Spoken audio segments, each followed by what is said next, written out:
On a voulu faire toute une journée de festivités parce qu'on avait plein d'idées de choses différentes qu'on avait envie de faire. Faire visiter nos bureaux et aussi on avait envie de faire cette promenade à Montfort et aux alentours de Montfort pour faire des lectures à l'extérieur, pour faire de la musique et pour marcher avec les gens parce que c'est des moments où les gens se parlent et apprennent à se connaître parce qu'il y avait beaucoup de gens très différents. Il y avait tous les invités de Gaïa qui sont des gens qui viennent parfois de très loin, des gens qui ne se connaissaient pas forcément entre eux. Il y avait des auteurs, il y a des traducteurs, des auteurs, des éditeurs, des gens d'Actes Sud avec qui nous travaillons. Et tous ces gens-là ne se connaissaient pas.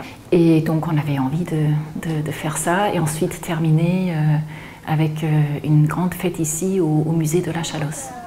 Quand nous avons commencé il y a 20 ans, on ne savait pas du tout à quoi on s'exposait. Et au bout de 20 ans, on est content de ce qu'on a fait.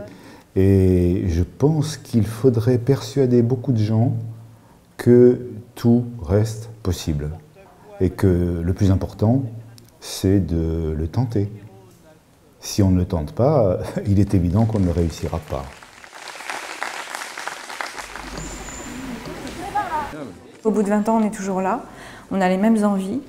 On a aussi construit une équipe, parce qu'au début, on était peu nombreux. Au tout début, il n'y avait même pas d'emploi salarié, donc c'est ça aussi qui nous inscrit, si on parle en termes de territoire économique, il y a aussi cette dimension-là. Aujourd'hui, on est une belle équipe, autour de Suzanne et Bernard, on est 7 personnes à Montfort à travailler. Et c'est aussi l'énergie et l'enthousiasme de chacune de ces personnes-là qui vient nourrir notre expérience, nos compétences et qui viennent développer la maison d'édition. Très naturellement, par les origines nordiques de Suzanne, on s'est réorienté vers la littérature nordique qui, il y a 20 ans, n'avait pas du tout le même écho qu'aujourd'hui.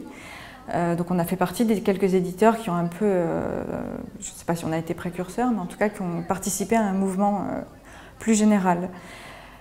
Mais en même temps, on n'a jamais souhaité renoncer aux autres littératures. Dès le début, on avait ce deuxième domaine qui reste confidentiel et discret, mais très présent et très constant dans notre catalogue, qui est la littérature des Balkans et d'Europe de l'Est, d'Europe centrale, qu'on développe chaque année. On a toujours 1 ou 2 titres par an issus de ce domaine-là.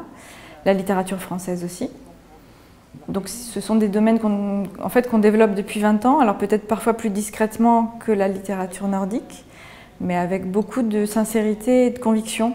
Det har fungerat genom att jag har en agent i Stockholm som arbetar för min. Il se trouve que j'ai un agent en Suède qui est en contact avec Gaïa et avec d'autres éditeurs également.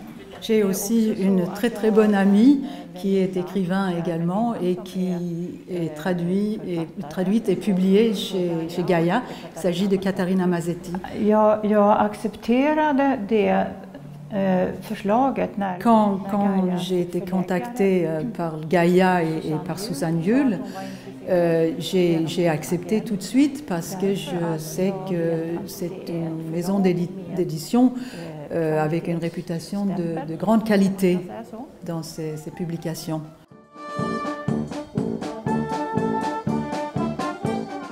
Ce qui est intéressant, 20 ans après, c'est de regarder le catalogue et de voir à quel point il est cohérent.